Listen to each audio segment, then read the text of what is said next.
It's that easy. Visit JaceMedical.com and use promo code Kim for a discount. That's JaseMedical.com, promo code Kim, JaceMedical.com.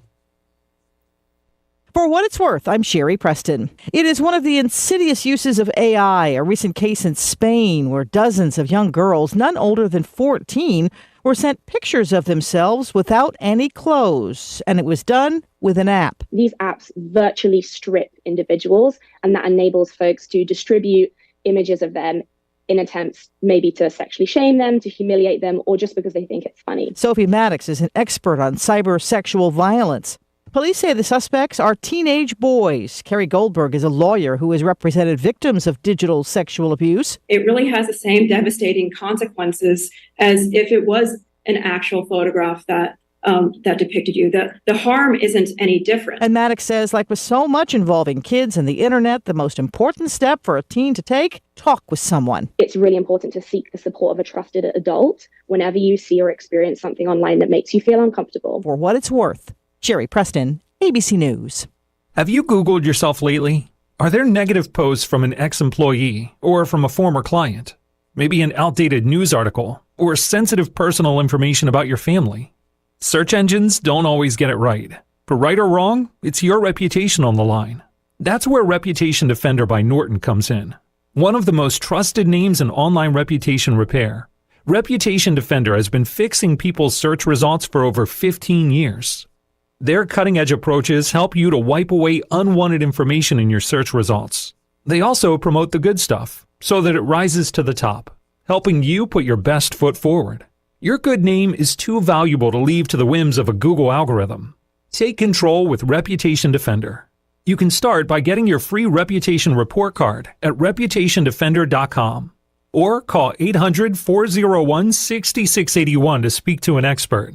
That's 800-401-6681. News, sports, and information for the North Olympic Peninsula. We're News Radio KONP, Port Angeles, Squim, a Radio Pacific station. From ABC News, I'm Michelle Franzen.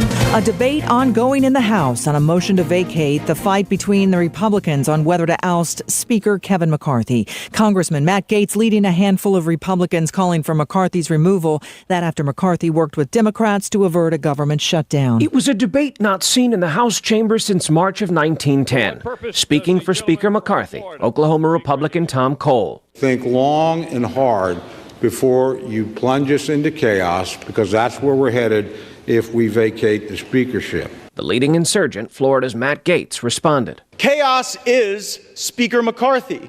Chaos is somebody who we cannot trust with their word. Democrats made the debate possible, siding with Gaetz and 10 other Republicans to keep the gambit to oust McCarthy alive.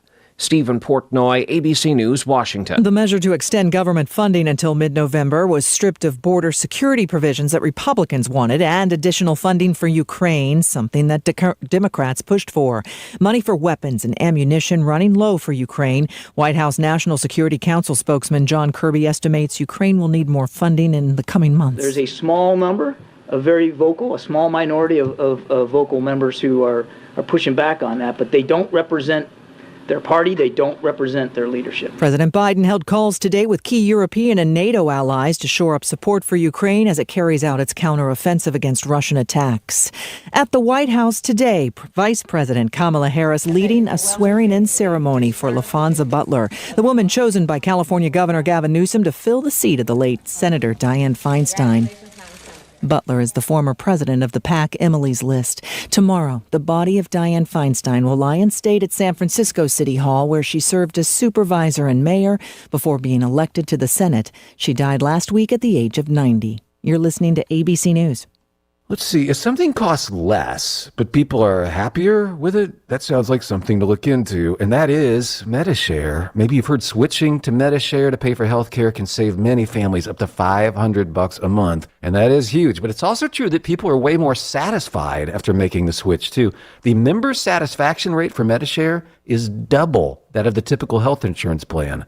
double. MediShare works, too. It's been around for 30 years. Members have shared more than $5 billion of each other's bills. People love having telehealth and a huge nationwide PPO network. So, yeah, really, you can save a ton and like it better. Imagine being happy with how you're taking care of your health care. So if you're self-employed or part of the gig economy, or you just want a plan you're happy with, you can call right now. You'll get a price within 2 minutes. So see what you can save. This is a very, very smart use of 2 minutes. Here's the number you need. Call 877-26-BIBLE. That's 877-26-BIBLE. 877-26-BIBLE. West Maui set to reopen to tourists Sunday, 2 months after the deadly wildfire, but some say it is not the right time. Well, many on Maui say it is time to get the economy back up and running to reopen areas of West Maui like the giant resorts in Kaanapali next door to Lahaina. Some residents say no, that it's still too soon. Blake Rameld is a community leader in Lahaina. We lost our entire town. How can you expect them to go back to work serving Mai Tais? Evacuees who have been living at the resorts have to be put into other longer-term housing, and some don't want to make that move. Alex Stone, ABC News. A better-than-expected jobs picture. ABC's Sherry Preston has more on the numbers and what it could mean for interest rates. American employers posted 9.5 million job openings in August, up from just under 9 million in July. The Labor Department says the number of people laid off from jobs and those quitting were both about the same as July, even though those numbers had been expected to go up a little. All that data will be used by the Federal Reserve when it meets later this month. The Fed trying to cool off the employment picture and inflation before trying to drop interest rates anytime soon. The Powerball lottery jackpot growing even larger. For the 33rd consecutive drawing, there was no big winner last night. That means tomorrow night's big prize will be worth an estimated $1.2 billion. It would be the third largest Powerball jackpot. This is ABC News. Uh-oh, Brad's buzzed. Oh, yeah? Yeah, he's starting with the woots. And now a speech. I just want to say that friendship is about heart and brain. Who's with me? Good thing is, he knows when he's buzzed. And my brain is saying, when it's time to go home, somebody call me a ride. Love that guy. Me too. Know your buzzed warning signs? Call for a ride when it's time to go home. Buzz driving is drunk driving. A message from NHTSA and the Ad Council. I'm Michelle Franzen, ABC News. In case you haven't heard, Roadworthy Drive is now the Tech Mobility Show. Still the same mobility and technology news, information and perspective, and more. I'm Ken Chester, your host. Each week I cover evolving mobility and technology trends and topics in a way that's easy to understand. Things are changing fast and it's easy to get lost in the flow. By tuning into the Tech Mobility Show, you can keep informed about the latest happenings with electric vehicles, personal privacy issues, and more. That's the Tech Mobility Show, heard weekly on this very fine radio station. Saturday mornings at 8 on KONP. The Ramsey Show. I'm trying to figure out how much we need to make to pay off debt and build up the emergency fund. How much debt do you have? The car payment and student loans. How much do you owe on the car? About 24. Sell it. We just bought it. You shouldn't have bought that car. That was a mistake. Yeah. It's the reason your budget's tight. This wasn't the conversation you wanted to have, is it? I had a feeling it would go this way. Catch The Ramsey Show from 2 to 4 Monday through Friday on your local information station, Newsradio KONP. KONP News brought to you by RE/MAX Evergreen Real Estate. Outstanding agents, outstanding results. 457-6600. A strange happening on the Hood Canal Bridge over the weekend. About 10:30 Sunday night, a driver heading west on the bridge veered over the fog line, eventually flipping over mid-span. When law enforcement got there, the vehicle was unoccupied. A search from the U.S. Coast Guard helicopter found no one there, not even in the water. Well, later, Trooper Catherine Weatherwax tells us the driver and passenger were eventually tracked down. They were just minor bumps and bruises in the crash. They told troopers a family friend was driving behind them, hit them going fast, caused them to flip. They left the scene in the friend's vehicle. Here's your News Radio KONP forecast. Overcast this afternoon with a slight chance for scattered showers. High of 59, north winds 5 to 10 miles per hour.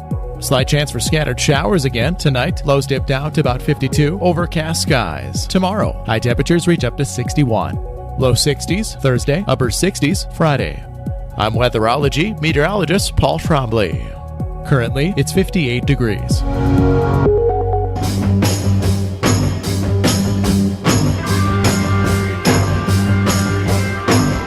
It's the Todd Ortloff Show on News Radio KONP.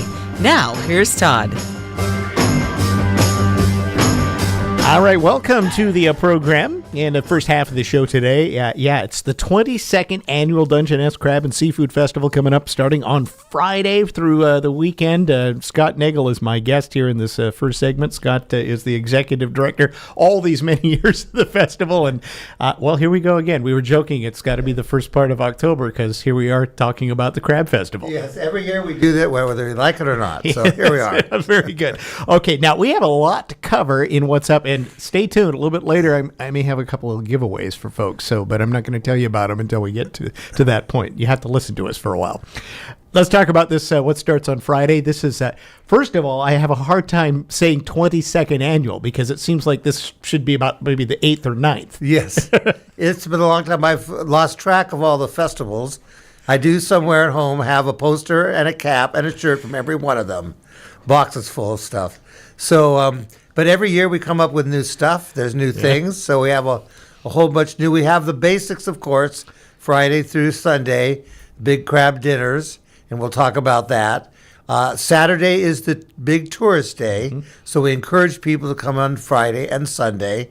And then, of course, we have the coho coming, which is fantastic, every day. And they've sold as many tickets as last year already. Yeah, so and this is, they still have a few more days to go. Everybody does things at the last minute, so we're pretty excited about it all. Well, I have noticed that you, I think in cooperation with the Co, have been doing a little bit of some I don't want to say different marketing, but even doing some contesting might be the better way of getting the word out to the Canadians. Yeah, the marketing people at the Coho are unbelievable. You have to go to their website and ours to catch the crabs. There are crabs everywhere. In front of Parliament was one of my favorite things. And they're just like things you want to see and look at over again. It's pretty funny, and it works. Yep, and they've given away a number of tickets and trips over and crab dinners and all of that as well. All right, so let's focus on us here on this side, the local residents who are mostly listening to us.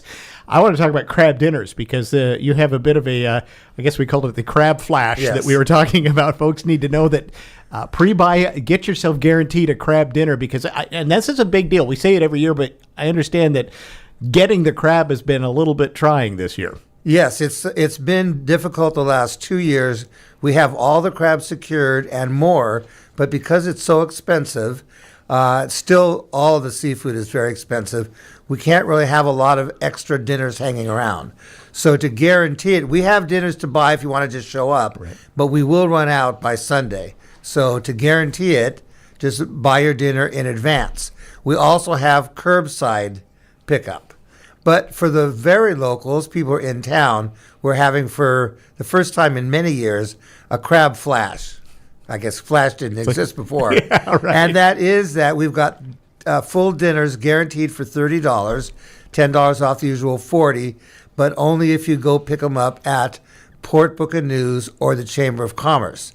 That's why it's for people, locals or people in town. This is not on the internet or online. You got to go to the physical location, Port Book and News or the Chamber of Commerce. By Thursday, and that gives us a final count so we know how many dinners we have to have. Again, there'll be probably another 1,000 or 2,000 available during the weekend for the general public to buy. How many dinners did you sell last year? What was the final total as far as crab? We did 15,000 pounds of crab. Okay. So it's crabs average 2 pounds. Some of those are to go, some are curbside, some are there. So it's like about 7,000 odd dinners. This is actually still not at our peak of 2019 before COVID. Right. Like even though the festival is wonderful and crowded, a lot of things have not quite reached where they were. So we did 18 to 19,000 pounds in 2019. Wow. So it's still incredible, but we haven't quite got back the number. Yeah, there is nothing like this in the country that sells this much of anything. It's just where I was going with this because it's so fresh.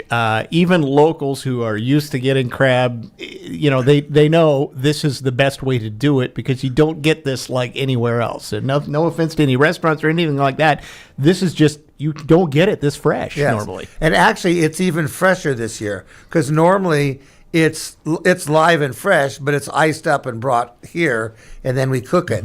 This year, we actually will have live tanks at the pier in the Redland parking lot that are aerated with water, And so they're kept at temperature until we're ready to cook them. Wow. So this is literally... You can't get any fresher than that. Yeah. Unless you get it yourself, really, yeah. So it's a new system. How did you put that together? Because that takes some process. The crab company has a generator and tanks and a little pump, and every day they'll bring in a new load of crab, all on an aerated system. In some ways, maybe even easier for you in preparing things by having them not iced up, because that's a whole different part of the process. Well, we're about to find out. Yeah. But it should the lines.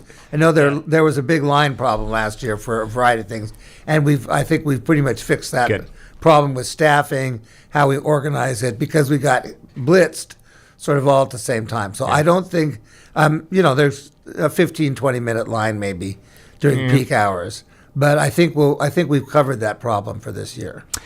Folks should know that admission into the event is free, as always. You'll pay for any of the food, as we just mentioned, crab dinners and such. But that leads me into, it's not just the crab. You've got a whole bunch of new restaurants. Tell us about that. Yeah, so this year we actually have 9 new restaurants, new to us. So we picked up some like the Sunshine Cafe from Squim, which they're doing an excellent job. Mm-hmm. From Kitsap County, we have 2 Cajun and a Southern barbecue. So we haven't had Cajun, and we've had some barbecue before, so that's all new. And we've got other fish places coming in. Frugals is going to be out there back with their burgers. They haven't been out there for a couple of years, and so that's good. And Fogtown, everybody I think knows the coffee place, is basically the Fogtown Cafe now. They'll be doing crab bisque and a crab grilled and cheddar sandwiches, in addition to espresso and drinks. So that'll be new. And then next week there's a fungi festival right after, which you probably promoted. Right. Yep. So those organizers we're having a mushroom booth. So carrying on the theme, we've got lobster mushroom roll.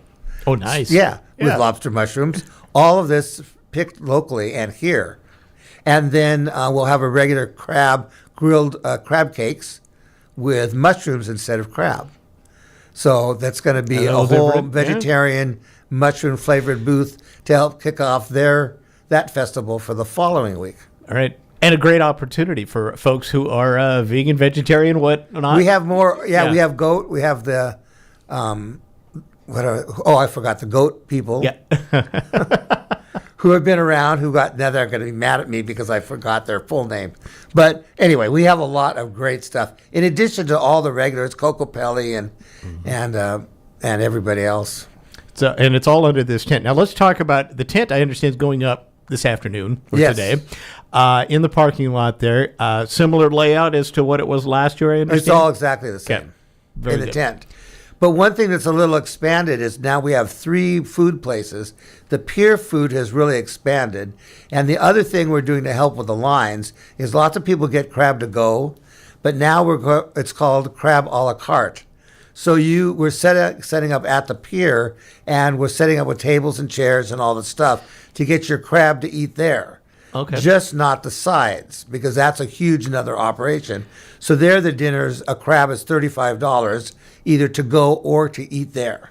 So if you don't want to be in line or you don't care about all the sides, you can also get a better deal at the pier, where we have 5 spectacular food booths, including some of the Cajun and aforementioned barbecue, and Frugals out there. So there's a lot of food. And then there's kids' activities. Yeah, so tell me, you've got expanded kids' stuff this year. I know. Once I get going, I know. It's all right. No, it's a perfect transition. Let's talk about the added kids' stuff. So unfortunately we're not able to do the crab derby anymore because the tanks are no longer available. So we have a fantastic kids program with 7 or 8 different kids' activities, all free, face painting and all kinds of stuff like that. You can look on our website for all the details. So that's free Saturday and Sunday for kids. So I figure parents can come get some really good food, eat your crab there, right next, and watch your kids play. And we have kids' hot dogs and other stuff for kids as well. So the pier is really going to be a family place this year. Coast Guard's back. You mentioned that earlier, too. You've got some demos from the Coast Guard. What are they planning for us? Yeah, so we have something new with that. Okay. Again, a bunch of this stuff is unfortunately late breaking, so it didn't make it into the Peninsula Daily News print program, but it's on our website at crabfestival.org, of course. So the Coast Guard came to us and are bringing a ship and said, we want to come to the Crab Festival. And that was really nice. So the Alert, which is a 210-foot cutter, one of the bigger ones, the same as the Active, which is across the way, and was used to be moored downtown for years, for people who remember that. They're coming to town, and there's no space for them at the city pier, so they'll be at the Port of Port Angeles commercial piers. And so that is, Port of Port Angeles is helping us put this together, and there's a parking lot. If you come to our website, excuse me, you can get the details about how you do it. So you'll park, and it's all free, and you sign up online. Okay. And they'll bus everybody in because it's a security location where it's handled. And this ship is not quite as big as a destroyer that was here. I was going to say, so another chance to get a tour, not quite as big, maybe a little bit different experience. And excuse me. And that one, of course, people went to that. There was like 3,000 people. Yeah. So this is a smaller ship, but so we're doing more organized tours of it. So people should go out and take a look at that. Can we go to your website? Do you have a link over? Yes. Okay. Good. Yes. So under events, you'll find the kids area Perfect. And the Coast Guard and all the things we're talking about. All right. Plus, you got all sorts of live music's going to be happening. You've got things. Basically, that whole chunk of downtown around Lincoln Street and the Red Lion, and you can't miss it. And it's all free to get into the area. Just you're buying food. That's pretty much it, I think, is a good way to put it. We have right? food. Well, we have food and beer and 3 stages with music. Right. And our kids area. And of course, going back to Coast Guard, Saturday afternoon at 2:00 is the traditional search and air rescue. So they're still SAR planning their demo. Okay. So unless they get called away, and if you haven't ever seen that before, it's pretty. And they'll be right off the pier. So just go out to the pier, get some food, take your kids, and then watch the demonstration. It's pretty amazing what they do. And that's a nice calm water and everything. Yeah, right. and the best part, though, it really is amazing. It's right there at the pier. It's right you there. get a great up-close look at the rescue swimmers and what they do and how they get in and out and all of that. It's nuts. It's not for me, but I'm impressed by it. Okay, so this is the last year you're going to be in this location. And I think a lot of people have noticed that, that Red Lion's going to do some expansion and the parking lot basically goes away, which is part of the issue here. You don't have a place to put the tent. And some folks may have thought, oh my gosh, does that mean that what happens to the Crab Fest? But lo and behold, right. You're moving on to, I quite frankly think even a bigger and better area. Right, we're moving down the block after 20 years. Yeah. And I do want to thank the Red Lion and their staff and owners for over there because they've taken really great care of us, been a fantastic sponsor. We make a total mess of that parking lot. I mean, we're actually too big for the parking lot now. We're like just the crab operation, and we have like 9 kettles going and stuff. So it's really actually probably time for us to move on, and obviously we have to because they're remodeling the parking lot. But we're just moving down basically 1 block. So now instead of being east of Laurel, we're west of Laurel, which means when people come from the Coho, they'll take a right instead of a left. Mm-hmm. So we'll be around the Waterfront Center, which is Field Hall, the parking lots, and Pebble Beach Park, which if people haven't been to, it's spectacular. The beach is really wonderful. You just have to walk out a bit. So we'll actually have more and better room than we have there, and everything will be in one place. Right now with the pier, it's almost like a separate festival. And a lot of people don't even know there's something at the pier. They go to the tent in the gateway, and that's enough, and they don't know. So now it'll be in a central area that you can walk around easily. Of course, we'll have our concerts, and Field Hall will be open. And I think you've already told people we have concerts there this Friday and Saturday night as well. So that is really, things are moving down there in general in the city. Right. Which has been kind of the plan, I think, what the thought was going to be. It's been evolving. Mostly that's going to be the festival because the Big area. Herd is there. Yeah. Now First Fed had their big party. Yeah, and that kind of was maybe a little bit of a proving it turned out that way. We've been working on this for 6 months. Yeah. And so actually, if you were, what they did at First Fed Party is what we're going to be doing. There you go. So yes, First Fed, who's our title sponsor, coincidentally, did the proving ground of the spot. So it's all set, and the city and plans and traffic are all done. Perfect. Yeah. We take up some parking lots, but we get some parking space back. So there's really pretty much no difference in it. We will be able to run a shuttle bus next year, which we can't do now. Right. So that will help as well. So the final thing about that is that everybody's going to food trucks now, and there's room for more food trucks. Yeah, I was going to say you got an area where you can park them around, have a little mall of food trucks if you want, right? Yeah, so it's going to be pretty spectacular. Absolutely. All right, before we get you out of here, this start, I always ask you about this, humble beginnings, this going 22 years ago, how you got this whole thing started. It really was just, I kind of halfway say it was a couple of guys sitting around with a kettle and saying maybe we promote something about seafood around here. Yes, almost, though. It was almost, I always say this, almost all festivals with some people start with some people sitting around having a beer. Yep. And this is with Neil Conklin of Bella Italia. And this is where crab comes from, and we had no celebration of it. And so we just said we had to do something.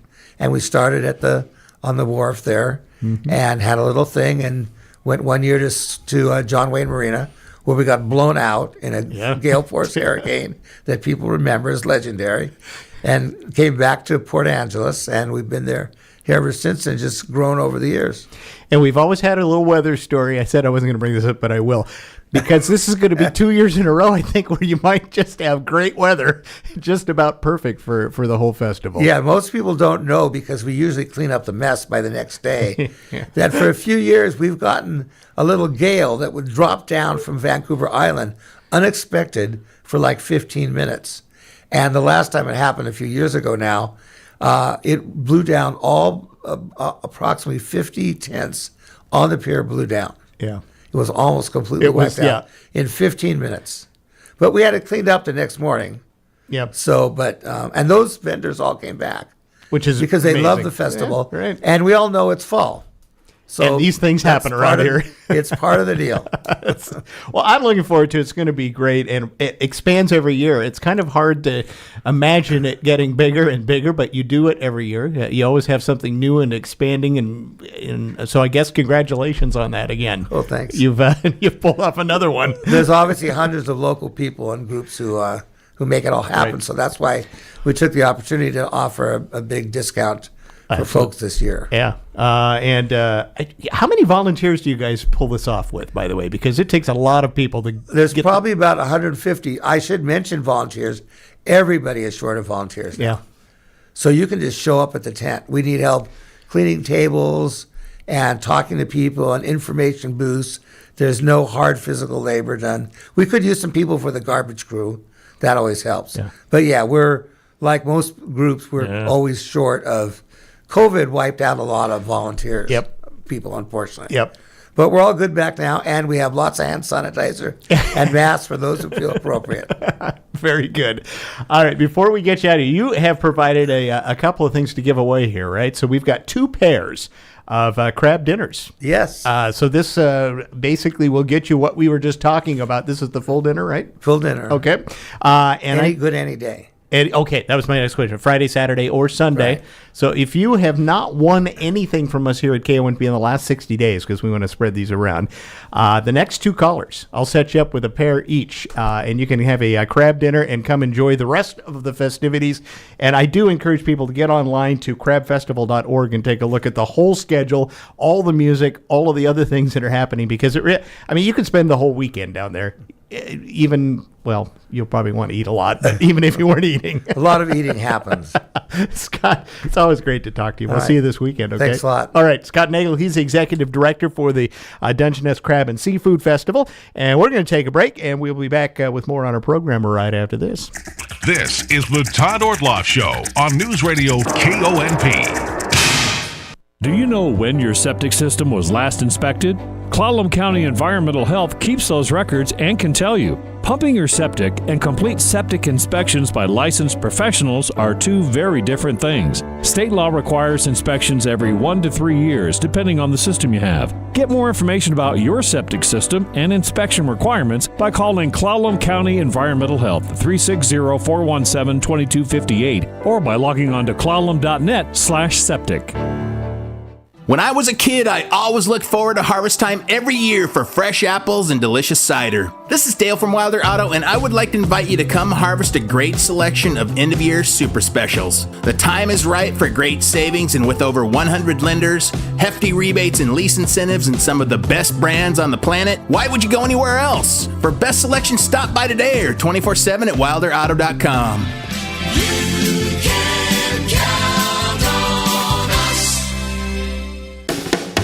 It's time for your Port of PA Today. I'm Port Commissioner Burke. We're excited to celebrate a milestone, the Port's 100-year anniversary, and we invite you to celebrate with us as well. In 1949, the U.S. military transferred Fairchild Airport to operate locally by the Port of Port Angeles. More recently, the port modernized and expanded its marine terminal services to handle a mix of bulk and break bulk cargoes. Today, we have grown to further the economic growth of our area. Our essential mission is to support economic growth and development of our area. After 100 years, the port continues to bring people, resources, and industry together to foster living wage jobs and further the prosperity of Clallam County for another 100 years. To reach us, email us at hello@portofpa.com. This has been your Port of PA Today. Explore portofpa.com. The electric stove, the refrigerator, the vacuum. All advances in technology that had a profound impact on society. But the creation of one specific device brought the world together. And you're listening to it. With the invention of the radio, advertisers soon realized the power of marketing to a mass audience. And one advertiser took advantage of radio's true strength. On Christmas Eve, 1926, the first radio jingle was broadcast. And soon, the struggling Washburn Crosby Company and their little cereal became the most popular brand in America. Since then, advertisers have used jingles and radio to stay at the top of your mind. And you have the chance to do the same. Make that lasting connection with your future customers. Call 457-1450 to find out how affordable radio really is and how easy it is to be a part of it. Radio Pacific, a multi-station radio network. All right, we've got our winners already for the crab dinners. Thanks so much to all who called in, but we've given those away. We're going to take another quick break, come back, and we're going to stay with a little bit of a food theme. We're going to talk with the founder of Outdoor Eats, who's also a Port Angeles native, and how this is a big Port Angeles Education Foundation fundraiser.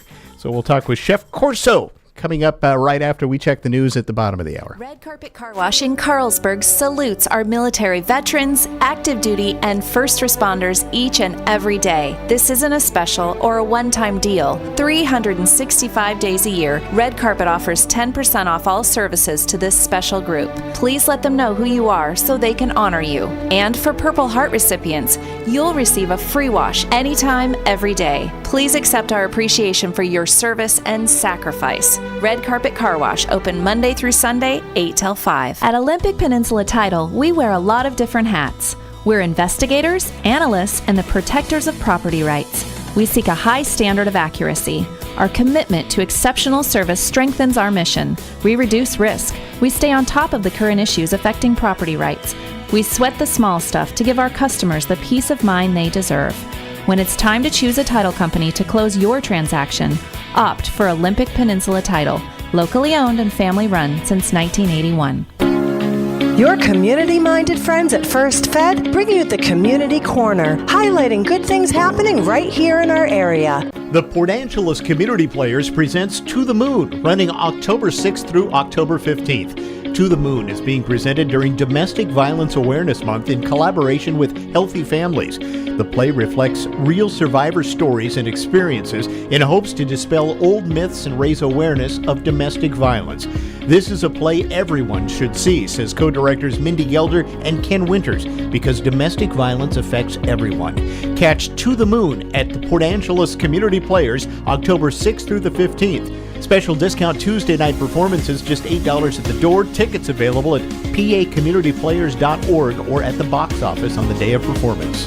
A limited number of free passes will be available at the box office for anyone in need. Community Corner, presented by First Fed.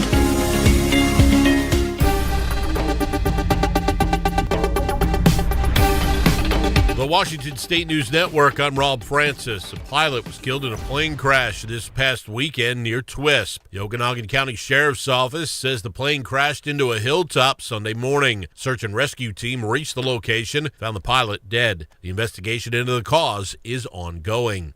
Michael Scott of Snohomish will spend the next 17 years in prison after he was convicted of hiring a hitman to kill a witness. Scott was awaiting trial on drug trafficking charges and approached another inmate to help him find a hitman to kill the witness and an associate. Scott was willing to pay $10,000 for each murder and $2,000 to the inmate. The witness was supposedly working with the DEA. A man is in serious trouble after Benton County Sheriff's deputies say he crashed into a police car Saturday night. Deputies attempting to pull over the driver on suspicion of DUI say he raced through stop signs before crashing into one of their vehicles. The pursuit ended when one of the deputies found the opportunity to block the path of the driver. He was then taken into custody. And Hard Rock International has announced it will close its Seattle location December 1. It opened in 2010. That'll put 66 people out of a job. They didn't give a reason, but it's interesting that the company is expanding operations in 50 locations. Seattle has seen a number of businesses walk away in the last year, many of them citing rampant retail theft in the area. For more on these stories and others, download the WSNN mobile app. You can also visit our website, washingtonstatenews.net. Here's your News Radio KONP forecast. Overcast this afternoon with a slight chance for scattered showers. High of 59. North winds 5 to 10 miles per hour. Slight chance for scattered showers again tonight. Lows dip down to about 52. Overcast skies. Tomorrow, high temperatures reach up to 61. Low 60s Thursday, upper 60s Friday. I'm weatherology meteorologist Paul Trombley. Currently, it's 58 degrees. Hey, welcome back to the program. Speaking of events, another one coming up on Friday, October 20th. The Port Angeles Education Foundation at the Field Arts and Events Hall will be back for the first time since 2019 in a big event to celebrate excellence in Port Angeles public schools. It's a fundraiser for all sorts of the great things the Education Foundation does, like scholarships and such, where they're going to be hearing from a local resident, Port Angeles High School graduate class of the year 2000, Steve Corson, who goes by Chef Corso, who has developed the company, and I guess we would call it the phenomenon Outdoor Eats. And Chef Corso, Steve's joining us on the phone today. It's great to talk to you again. Hey there, Todd. Good to talk to you too. So let's talk a bit about Outdoor Eats. What, how you embarked on this, how you've developed this into the company that it is now, and this will be a bit of a hint, I think, for folks if they come here. You talk at this event. Yeah, absolutely. Well, Outdoor Eats is a company and community that I founded to help us all eat better on our hiking and backpacking trips, car camping, overlanding adventures. Wherever we're going outside, I want you to be able to eat well. And I am a local grad, and got my start in the kitchen at the old Bonnie's Bakery, if folks remember that, or also Bella Italia and the Crab House. And, I've always had a love for food, but also a love for the outdoors, and really wanted to figure out a way to combine those two passions. And Outdoor Eats is that passion. So we provide single recipes that are fast, easy, and tasty, all 10 ingredients or less, 30 minutes or less, easy to pack up and easy to shop for, or a line of pocket-sized cookbooks that you could take along with you on the trail or on the road. And these are your normal dry, salty, make you parched, to say the least, type of carry around food items.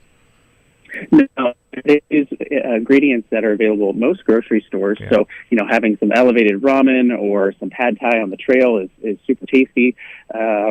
So yeah, definitely not a huge fan of the packaged meals, and I'm here to share that there's a lot of other great options you can cook up out there. Now, you have some great content online as well. People can check out some of your presentation on YouTube, right? You've done some videos. Yeah, so I have a YouTube channel, Chef Corso, Corso, also OutdoorEats.com, and all the other social media channels at Outdoor Eats 365. And it's fun to be able to share different styles of recipe content out there for folks to enjoy. Now, I guess it should not be a surprise as someone who, grew up here in the Port Angeles area where hiking's kind of a mainstay for most people that you would land on this. But I'm going to have to ask, this probably wasn't your intended trail, for a pun intended there, I guess, and what you thought was going to happen in your career. No, definitely not. I've had a lot of experience in and out of the kitchen in different roles in the Seattle area, and head chef for a restaurant group over in Seattle, and even worked for Starbucks for a short time doing some culinary training. But it's really fun to go outside. It's fun to explore, and it's great to have a meal that can complement that great experience. There's not a lot of folks doing this. Or are there? I'm not sure. Tell us a bit about kind of what the landscape is for people doing this type of, outdoor culinary experience in this, this package. Yeah, for sure. I think there's a couple paths people take, whether that's the dry packaged meals and jerky and granola bars, or they spend a whole lot of time dehydrating in their kitchen. And for me, I want to get outside and enjoy. So, the purpose of the recipes are again, that they're fast, easy, and tasty. They're not crazy gourmet. There's, great options like beef stroganoff and jambalaya that you can take out there. And, not a lot of folks are doing this, but I think it matters. I think it really complements our experience really well. And it's kind of a missing component in some of our journeys that I want folks to emphasize. So tell us a bit about your presentation at Field Arts and Events Hall. When you come and do this, what are you planning to do for this October 20th event? Yeah, so it's going to be a great event on Friday, October 20th, and tickets are still available online at pa-ef.org. And I'm going to be sharing a little bit more of the mission, a little bit more of the journey of Outdoor Eats from Port Angeles to a television show. I was able to produce a nationwide television show called Outdoor Eats TV that's out there currently. And if you guys want to come, we're going to watch the first episode, and I'm going to tell a little bit more about how the whole journey happened. I got to ask you about the TV show thing. What's that been like? I think a lot of folks, I know a lot of people that are not necessarily professional chefs, but they've kind of dreamed of being, cooking on a TV show. Is it all it's been cracked up to be? Tell us the ins and outs, the goods and the bad about doing a TV show. Yeah, there's definite steps involved into making a great show, and there's a lot of editing and videographers and creation time, but it's been really fun. And the concept for the show is that it's a combination of a classic Saturday morning food show, a travel show, an adventure show, and we go outside, we hike, we backpack, we find rocks and stumps to cook on, and I teach you how to do it. How cool is that? You must be having fun. I mean, this has to be a fun journey for you in taking your career this way. I'm having a lot of fun. I'm able to explore a lot of the country and connect with a lot of different outdoor communities as well. We're big on hiking and backpacking and fishing in the Northwest there, but there's a whole lot of kayaking and paddling in different regions, or other hunting adventures and those type of things. So it's been really, really fun to grow the community and connect with different areas around the country. Back to the TV show. How did you get it started? Did you pitch that to someone? Did someone, how did you develop this? Yeah, I think through the YouTube channel Exploration, where I do a video that's 5 or 10 minutes, and we cook a recipe in a pretty location. It really got me excited about creating a full TV show, half-hour show that could really showcase the outdoors in a fun and approachable way, and really motivating folks to get outside and cook. So I definitely pitched it to a couple production companies and was able to find a great partner based up in Canada, and they were able to help me produce the show this year, and we are rolling into production for next year. Okay. So where do you go? How do you are you just picking your favorite places?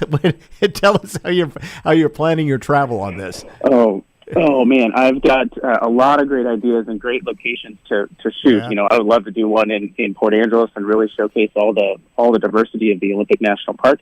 But the previous episodes were down a river canyon in Arizona, and then the second one was actually sort of a couch to campsite urban adventure in San Francisco, where we started in the Presidio and hiked across the Golden Gate Bridge and camped on the north side. So there's a lot of great places out there, and I just want to get to making more episodes so we can explore them. I think you bring up a good point, though, is that, adventuring, it's more about adventuring than just what we would consider standard hiking, for example. Some of us aren't avid hikers, but, you talk about what you just did in San Francisco. They may be more up for something like that. Yeah, that's the thing is adventures can be very diverse and very approachable depending on your ability level or your comfortability level as well. And, sometimes you just need to go to a local park or go down to the Hook or the Spit and just cook up a meal and enjoy the view. I've done that many times. And, we're so blessed to live in a beautiful area of the country that, sure, hiking 20 miles deep into the Olympics is beautiful, but there's also a lot of beautiful stuff out there that's really approachable. All right, what's easier to cook on, a stump or a rock? That's a good question. I think probably a stump, because some rocks can be pretty slick and maybe not fully level. So I'll go for a stump. Okay, stump. Find a good stump. That's your place. Yep. Have you, sprung some of these recipes on folks who didn't really even, this probably goes back a number of years when we first kind of got started with this, but had no clue you were doing this? Like, hey, we're going on a hike with some friends and stuff, but I'll take care of the meals. And then you say, hey, look at this. Yeah, that's actually how the first recipes for Outdoor Eats started, was just with my friends in the North Cascades, Olympics, and Rainier. And I'm like, hey, guys, I got the meal plan. Don't worry about it. And, we'll test out a couple recipes on the crew and get some feedback. But the early recipes were really tasty, really fantastic, and, wanted to figure out a way to share it with the outdoor community. When you make one of these recipes, how long is it good for? I mean, I think a lot of people may say, okay, I've got this prepped up. How soon do I have to, be out on and use it if I'm, pre-prepping, so to speak? Yeah, I think it depends on your meal plan. It depends on the recipe that you choose. But, for the ingredients that we're including in our recipes, they're never raw, so never raw chicken or raw steak in there. But, snap peas and red peppers can last for 3-4 days on the trail, or some harder cheeses can be just fine away from refrigeration. But a lot of the recipes can last for 4, 5, 6, 7 days, just again, depending on the ingredients that you choose. So they are great for a shorter trip, and they are also great for a longer adventure. And they're not a rehydration sort of thing. That's the key here, right? They're not. They use a lot of great pantry ingredients like grits or polenta, rice noodles. Beef jerky actually hydrates up really, really well, or some smoked salmon or packaged tuna. Other great ingredients to include. Chef, if you cook this, the first time you do one of these, and again, you do it with 10 or less ingredients, which is pretty incredible when you think about what do you have to be a super chef to pull this off, I guess is the question, because some people may say, well, I'm not a great cook. No, you don't have to be a super chef. They're meant to be very easy to shop for, very easy to cook up. And, other thing about Outdoor Eats that makes this a little bit different is that we have a whole community of recipe testers around the country and around the world that are taking recipes out. And so they help me create the recipes and the recipe banks for the company, and they make sure it works. So if it is too hard in that early test, we'll tweak it to make it easy and make it perfect for the trail. All right. Loaded question for you. Sometimes do you ever say, hey, I got a certain wine that would pair well with this? Yeah, I get where you're going with that. And, if you do like a sip or a nip of something along the way, I fully support that. Or a summit drink. I know a lot of folks out there enjoy that as well. So, anything with some rich, meaty flavors. We're getting into fall, into soup season, so throwing a little Storm King in there could be a pretty great thing for your soup or for your bolognese sauce. I think some people that can help out with the wine side. So there you go. Yep, absolutely. It's kind of great to see. You got to be excited to come back home and share this, though. This is kind of a bit of a homecoming, and the first time you've gotten to really plug your business this way, too, right? Yeah, I'm really excited about coming home. I always love coming back to Port Angeles, but I'm also really excited to share this story in the new Field Arts Center. I've just seen it from the outside, and I'm excited to get inside and chat with folks and share the idea and share the mission. Well, you're going to love it in there. It's a beautiful facility and a great place to do something like this.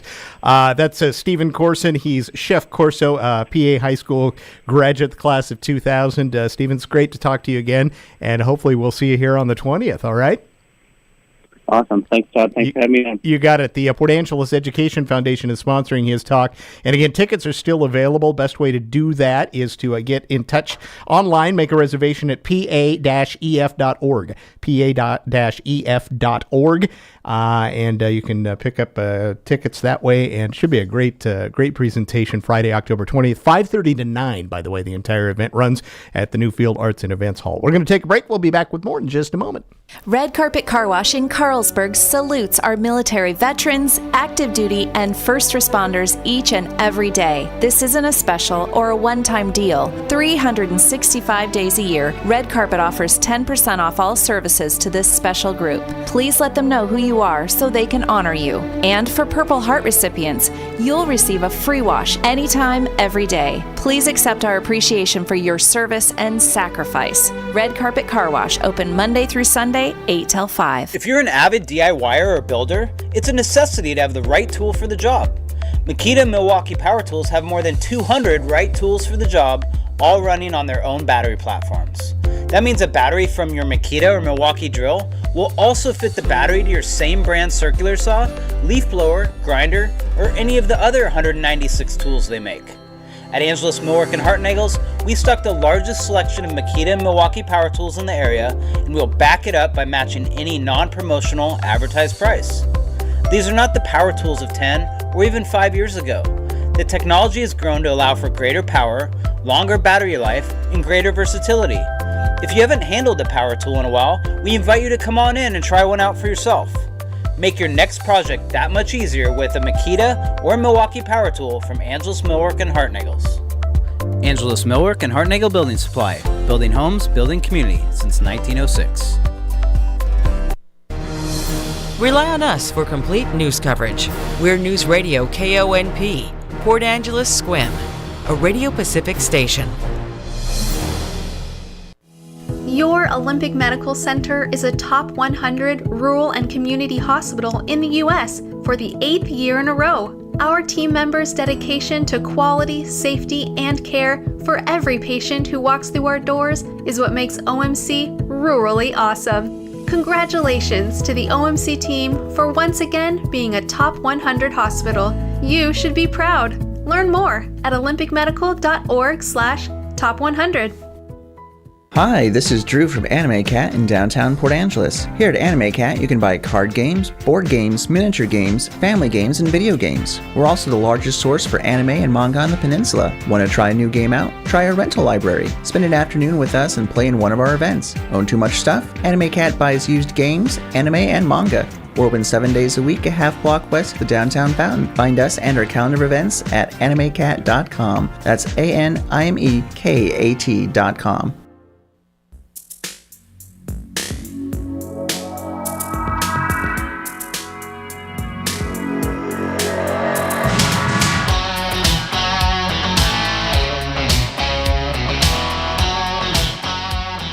Time's up for repayment of federal student loans. ABC's Michelle Franson and Elizabeth Schultze on how the federal student loan payments resume after the pandemic pause. When the calendar flipped to October, a big day ahead for federal student loan borrowers. Interest on their balances will begin to accrue again after a 3-year pandemic pause. Those payments first paused by the Trump administration. We've temporarily waived all interest on federally held student loans. That's a big thing. That's going to make a lot of students very happy. And later by President Biden with additional grace periods. The Secretary of Education is extending the pause on student loan payments while we seek relief from the courts, but no later than June 30, 2023. Those payments resuming and the interest adding pressure to budgets. We're really going to have to change a lot of our spending habits, and that's to make sure we can continue to just provide our basic needs. ABC's Elizabeth Schulze is here to explain the challenges and options. Elizabeth, just how many people are we talking about that have to start paying those loans again? Well, Michelle, we're talking about 28 million borrowers who, as of this month, are on the hook again for their federal student loan payments. And this is after more than 3 years where those payments were frozen. You didn't have to make the payments. You actually didn't have interest adding up on your loans for most of the time during that pause. So this is a pretty significant change for a lot of Americans when you think about the fact that the average monthly payment for student loans is between $200 and $300 a month. A lot of borrowers who we've been speaking with, Michelle, say this is going to be a significant strain on their budget. They're looking at their monthly expenses and they're saying, how are we going to find room for this after this extension of this pause so many times? We're really going to have to reevaluate our spending and our saving too. Yeah, the good news was that they had this pause button for so many years due to the pandemic and also due to other economic situations. But the Supreme Court, of course, striking down the Biden administration's plan to cancel some of that student loan for millions of borrowers. So what are some of the other options for them? That's right. So a lot of borrowers had gotten their hopes up that under that broad plan that President Biden had proposed, up to $20,000 in debt would be forgiven. And of course, we saw that that didn't hold up. 16 million people had already been approved. The money was literally about to go out the door. And then Republican elected officials and special interests stepped in. They said, no. Literally snatching from the hands of millions of Americans thousands of dollars in student debt relief that was about to change their lives. So the Biden administration says it is still exploring options for how to have that broad debt forgiveness. We will ground this new approach in a different law than my original plan, the so-called Higher Education Act. That will allow Secretary Cardona, who's with me today, to compromise, waive, or release loans under certain circumstances. This new path is legally sound. It's going to take longer. So in the meantime, the administration has taken some steps to try to ease borrowers back into these payments. For one, the Department of Education has launched a new program that will try to lower Americans' monthly payments based on their income. So this is a repayment program called SAVE. And it really could have a big impact on especially lower income borrowers, something that the Education Department is really pushing people to apply for and see if they can benefit from this new rollout that's a little bit more targeted. There's also a 1-year grace period. What we're calling on-ramp repayment program. So if you don't make a payment, this on-ramp will temporarily remove the threat of default or having your credit harmed, which can hurt borrowers for years to come. Your interest is going to still be adding up.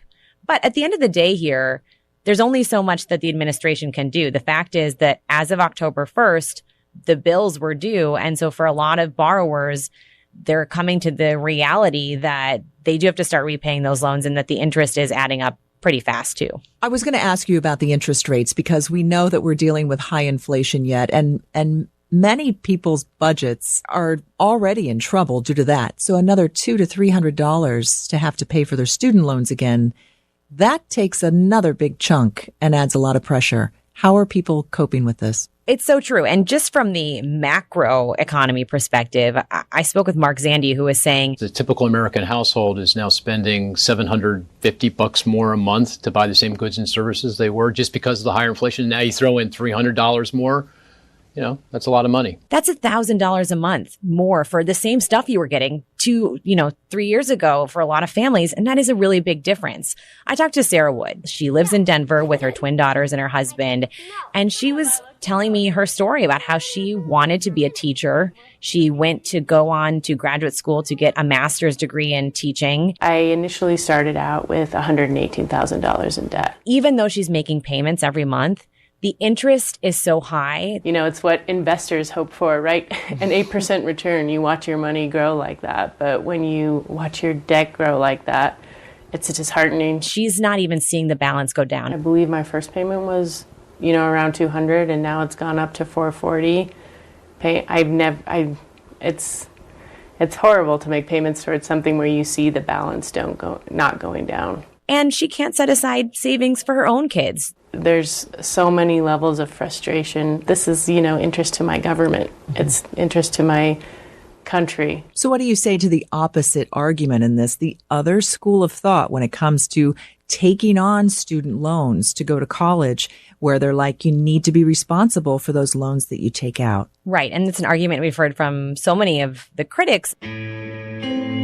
you knew that you were incurring it when you did it, then pay it. And on top of that, if you're getting an education to do something like teaching, like I did, you're going to have a job. You need to pay back what you owe. And the borrowers I've been talking to, Michelle, they understand that. I certainly do want to take ownership for taking out such a large loan, but I certainly will say it was incredibly easy. The time that they were students, when they were enrolling in school, they didn't realize how high interest rates were, how quickly that could accumulate. It was really pitched to me as though this isn't a big deal. You know, you'll pay it off. We'll put you on a 20-year payment program and that'll be totally fine. So don't worry about it. There wasn't a lot of talk about the compounding interest. On the other hand, I talked to a borrower, Michael Lopez in Anaheim, California. He has about $240,000 in debt, Michelle. He's a social worker. He got his master's degree. And I asked, would you reconsider going ahead and taking out all that debt if you'd known the situation you'd be in? And he said no. I think you have folks like myself and the people that I look up to, whether it's in politics or, in social justice, that are committed to changing the whole system. Not just providing a Band-Aid to say, let's just get rid of student debt this one time, but let's overhaul the education system as a whole. And let's make sure there's a way for folks to go to school and be the things that they want to be and contribute to society without having to burden themselves